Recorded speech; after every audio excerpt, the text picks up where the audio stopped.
Shawty's like a melody in my head that I can't keep out. Got me singing. Hi guys, it's your girl Kelly coming back at you with another video. Today we are going to be talking about what it's like to go through the process of living on your own at the age of 18. What I went through and my advice to you guys. Of course, my situation was a little different. I was in a really toxic home environment. We got kicked out of the suite at school, and I was staying with a friend, and I needed to get my own place. I couldn't stay with her forever. So my circumstances were a little different. I'm going to explain to you why you should try to be smarter than I was about this. I mean, I did have a plan.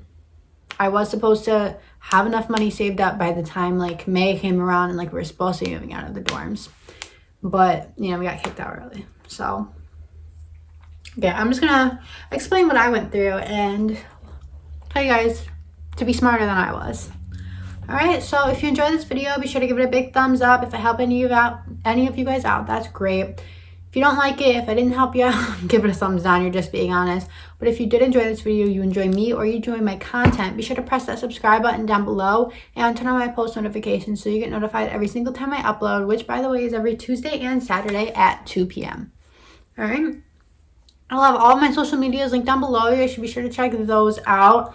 And anything you want to comment it. I could use video suggestions, advice for other people, advice for me. If you went through something similar to this, if you need any more questions answered, just comment it down below. I'd love to chat, all right? So I also have my little notebook. If you see me looking down, can't trust my fucking small peanut brain to hold all of this information. And I'm also chewing gum, so I'm sorry if that gets annoying. I also have been drinking coffee today. Not drinking it right now because I need water, but I'm really full of energy. So I might be talking fast, and I'm sorry for that. But let's just get into this video, all right? So first off, the whole application process is a pain in the ass. A lot of places have application fees. A lot of places do credit checks. If you're 18 years old, you clearly have little to no credit. So that's kind of annoying. My credit has been building because of my student loans. It's going to start going down if I don't start paying them off in January because I didn't go back to school, which is great.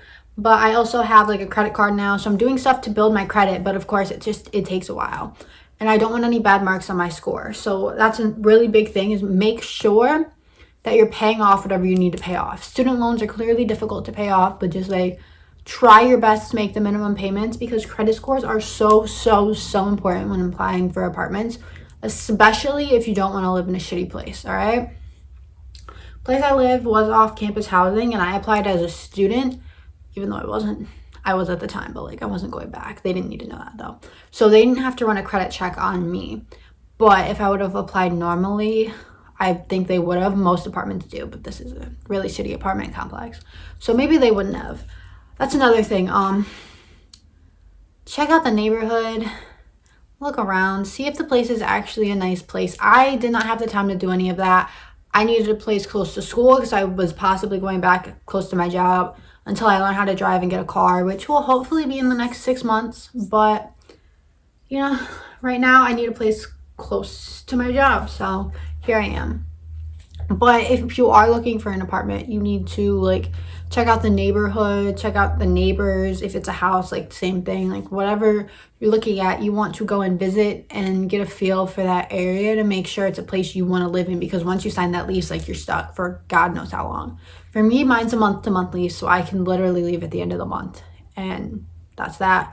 But most places don't have that. And also, since you are so young, 18 is barely an adult, you're still a child in a lot of people's eyes.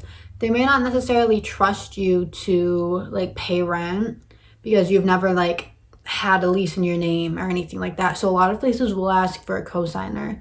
If I was applying not as a student, I would have had to have a cosigner, and I don't have one, so that would have been awful. Another thing I didn't do because of my situation is you need to make sure you have enough money saved.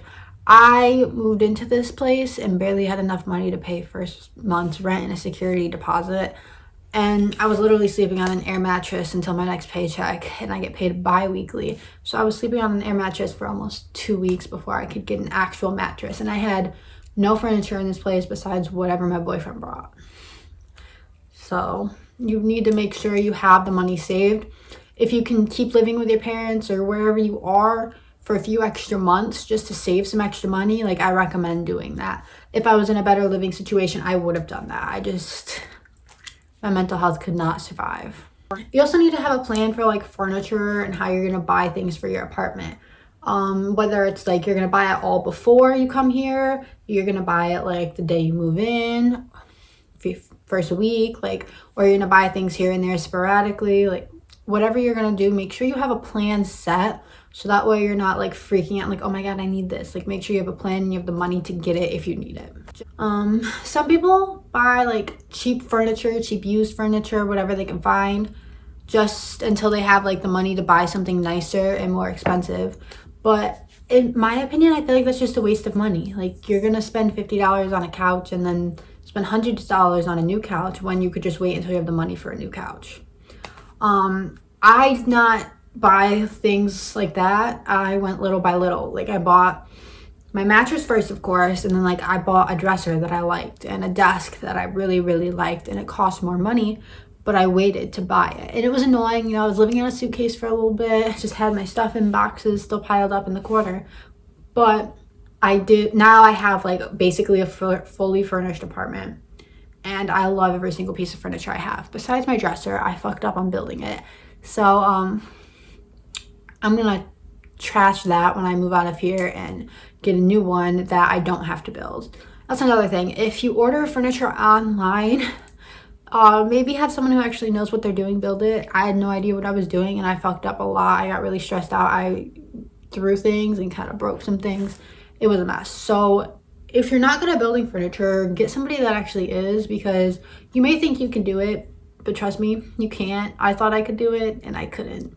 I did build a lot of things successfully, but my dresser is really fucked up and like there's no going back. Like, I can't fix it. Another thing, and I kind of covered this in my like how I save money at 18 video, but you have to manage your money very, very well. All right, you need to have a list of priorities. You need to make sure that you're gonna have money to pay rent, to pay bills, to get groceries, to buy anything else you may need. So you need to be saving money and also like try to have money to spend on the side, but like you need to make sure you have money for bills. Like, my priority is always bills. Now that I have like money saved up, that's not as big of a deal, because like if it really came down to it, I could just take money out of my savings until my next paycheck and then put it back, you know? Yeah, so those are my tips for you guys. I did not do any of this stuff, and it made things significantly more difficult than it should have been. Moving out at 18 is going to be stressful no matter what. You're so young. You're probably moving out of your parents or like whatever home you were living in for the first time. And now you're like managing your own money. You're doing everything yourself. You're cooking yourself 3 meals a day, every day. And I know at my house, I wasn't doing that. Like, I was eating lunch at school, dinner at work, or my dad or my stepmom made dinner. So, you know, it's very different, and you have to like just get adjusted. You have to make a schedule that works best for you, get a system going. I work really good off of routines. So I just have like a set routine. Like, if I work later on in the day, I'll get up, I'll get breakfast, I'll work out, I'll shower, I'll take care of Django, you know? And then if I get up early for work, then after work, like, I have a set routine. I'll relax for a little bit, eat if I'm hungry. If not, then I'll just go right to working out and eat after. Like, you have to find something that works for you. And if you're living by yourself, you're probably going to get lonely. That's why I got my dog. My boyfriend was staying with me at first, but he got a place with his friends. So while he was staying with me, I got my puppy, because that way he could help me take care of Django, because a puppy has to go out like every hour to go potty. Like, it's going to make messes in the house, stuff like that. So I wanted somebody else here to help me with that. So now I can take care of him on my own. It's a little shithead, but I can do it. So just think wisely, all right, guys? Don't make the same mistake I did, all right? So I hope you guys enjoyed this video. I will see you guys soon with another new video. Peace. Every day's like my eyeballs stuck on replay.